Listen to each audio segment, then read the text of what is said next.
Music speaks what cannot be expressed, soothes the mind and gives it rest, heals the heart and makes it whole, flows from heaven to the soul.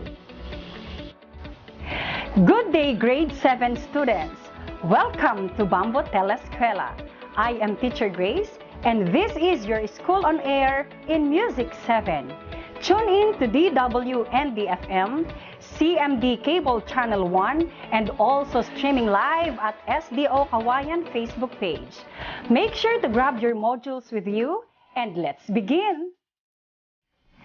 Before we explore our topic for today, let's recall the different musical elements that you have learned in your previous music lessons through this short video clip. Welcome to the Elements of Music. Basic components that are found in a musical composition include beat, dynamics, form, harmony, melody, pitch, rhythm, tempo, and timbre. Beat is a steady pulse like the beat of your heart or the ticking of the clock. Meter is another name for a time signature. A 2/4 time is a time signature organized as 2 beats per measure, and a quarter note gets 1 beat.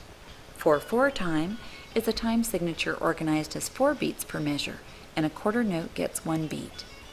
Dynamics can be loud and soft. Forte can be loud, piano soft, mezzo forte is medium loud, mezzo piano is medium soft, crescendo is getting louder, and decrescendo is getting softer. Crescendo means gradually getting louder, and decrescendo is gradually getting softer. For extremes of softness and loudness, composers use PPP or PPPP and FFF or FFFF. The following notations indicate gradual changes in dynamics. Form. The overall plan or structure for a piece of music resembles sentences and paragraphs. AB is music composed with 2 different sections. ABA is music composed in 3 sections. A's are alike and B is different. Call and response refers to a soloist making a statement and a group gives a reply. Round is a form where performers play or sing the same melody by entering at different times. Verse is a set of words set to music as in a hymn. Chorus is a set of words set to music, often repeated after each verse. Harmony is when 2 or more different notes are played together. Chord is a combination of 3 or more tones sounded at once. Intervals is the distance between 2 notes. Major scale is a pattern of notes arranged in a special order. Parts separate lines in music. Tonality is the relation of tones and chords to a home tone. Unison is to sing and or play the same part. Melody.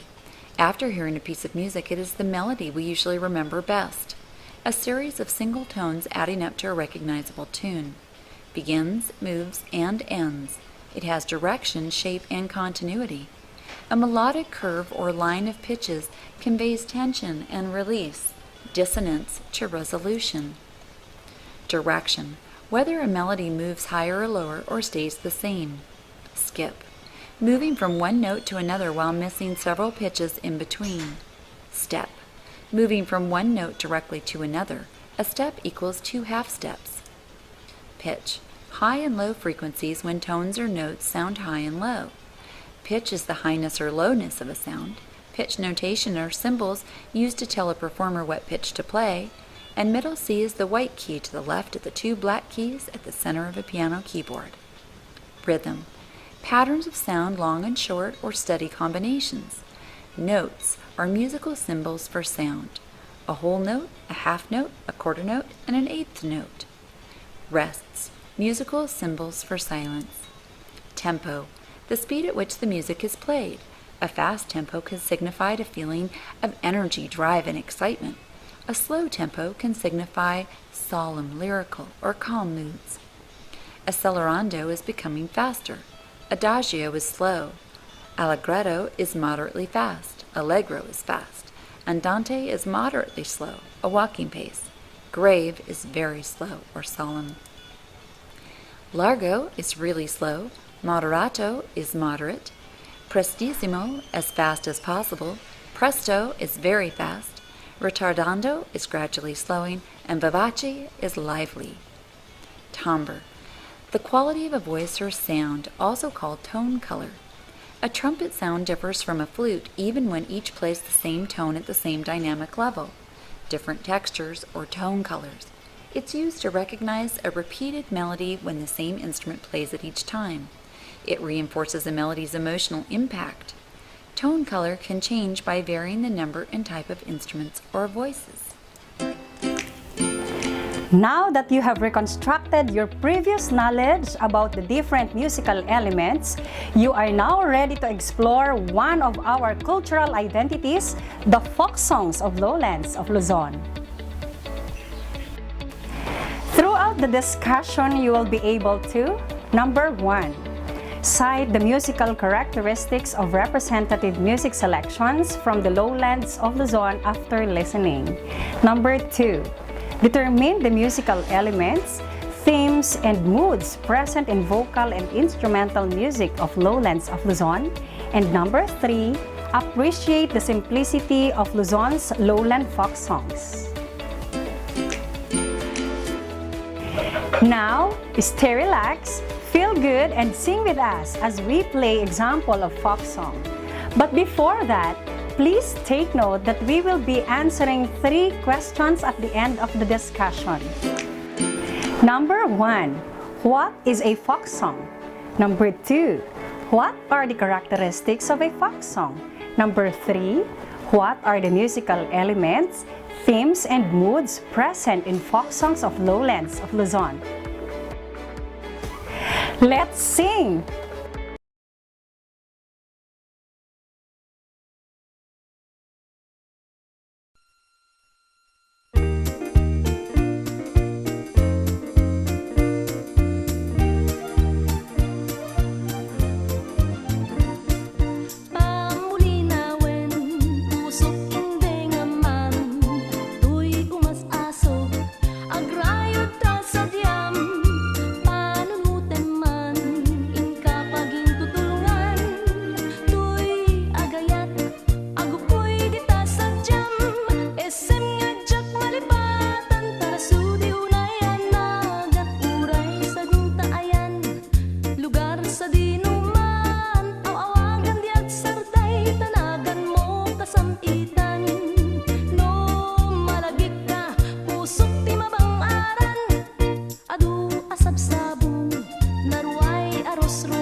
you able to sing with us?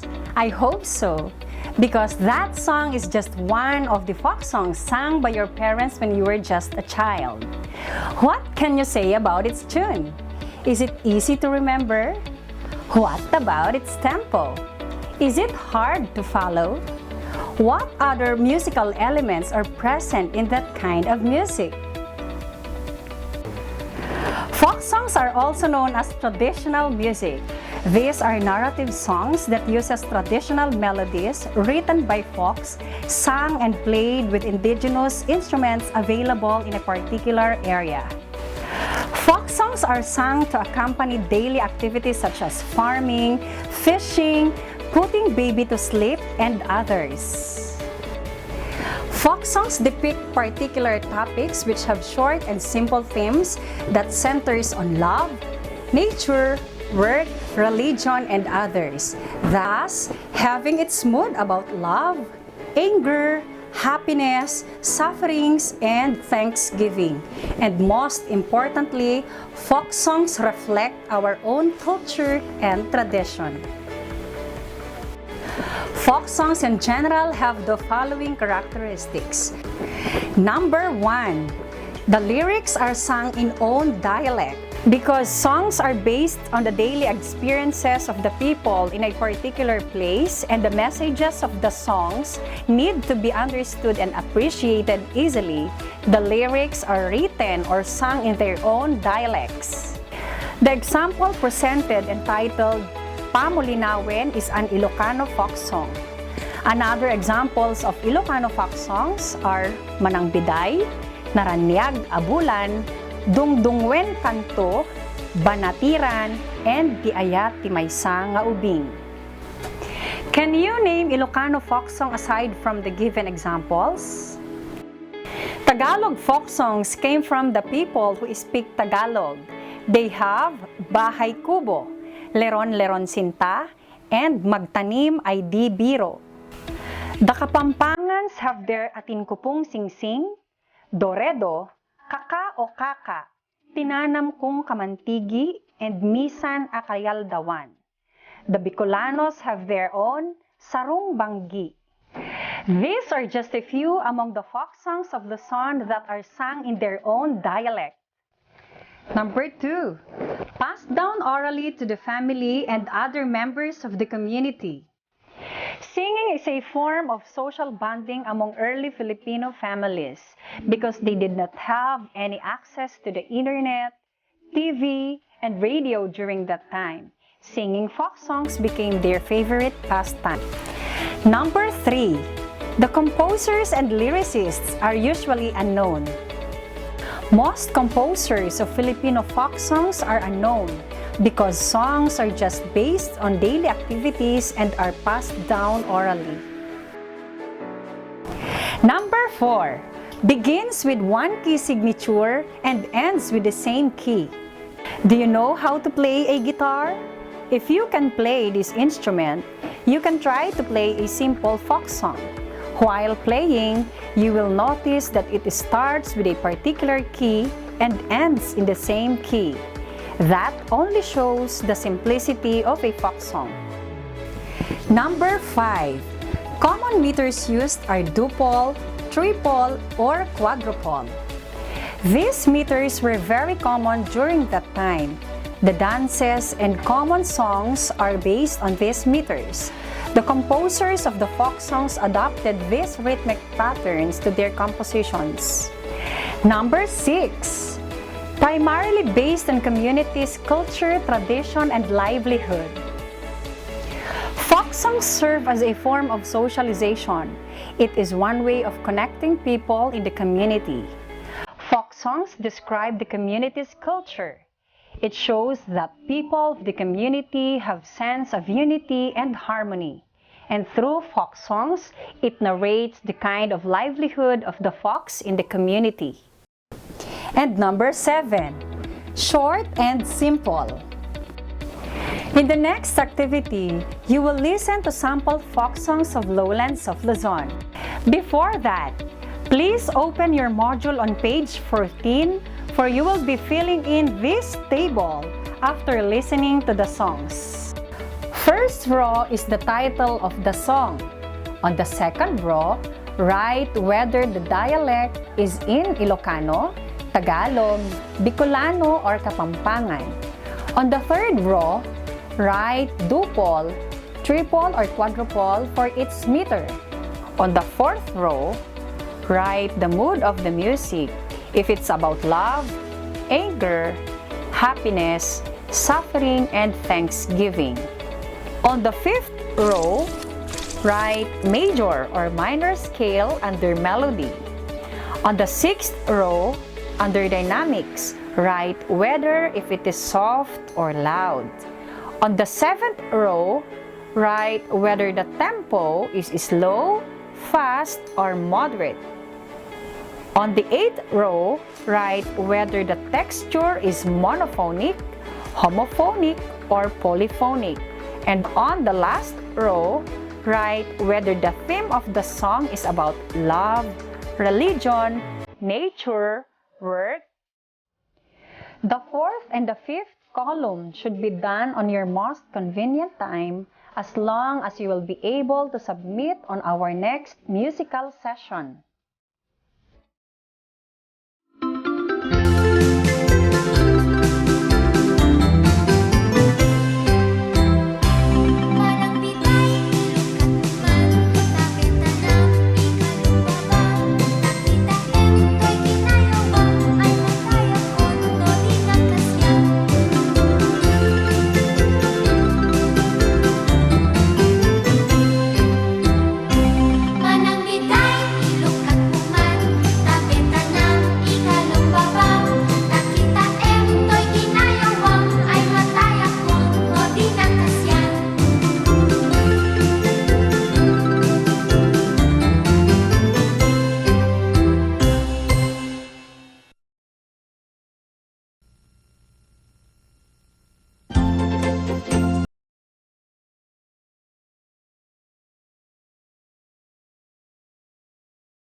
See if your answers are correct.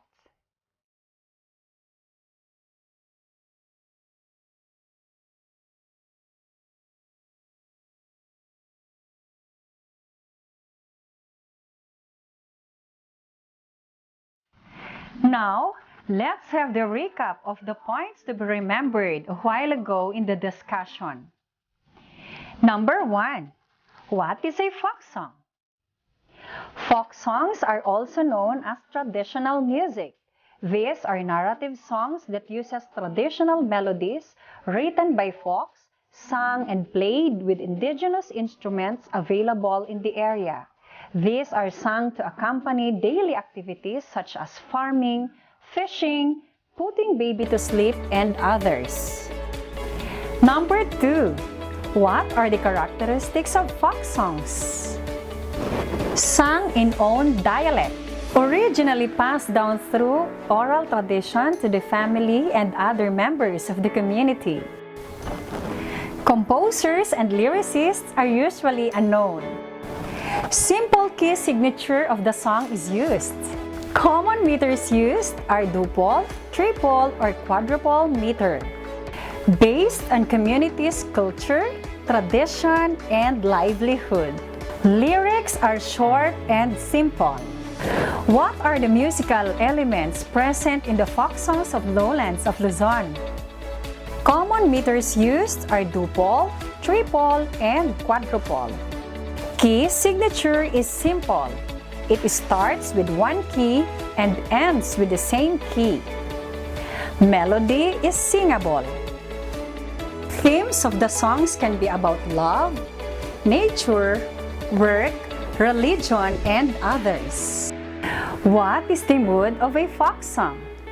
The mood is about love, anger, happiness, suffering, thanksgiving, and others. Now that we are done with our discussion, I want you to go over your module and answer the activities on pages 15 to 16. Submit your modules to your grade 7 music teacher. This ends our musical session. Did you learn a lot today? For questions, comments, or any feedback, message us.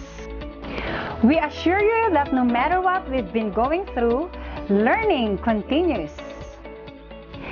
See you again next Friday, same time from 11 to 11:30 in the morning, here only on DWND-FM, CMD Cable Channel 1, and follow the Facebook page of SDO Cauayan for more live updates and information.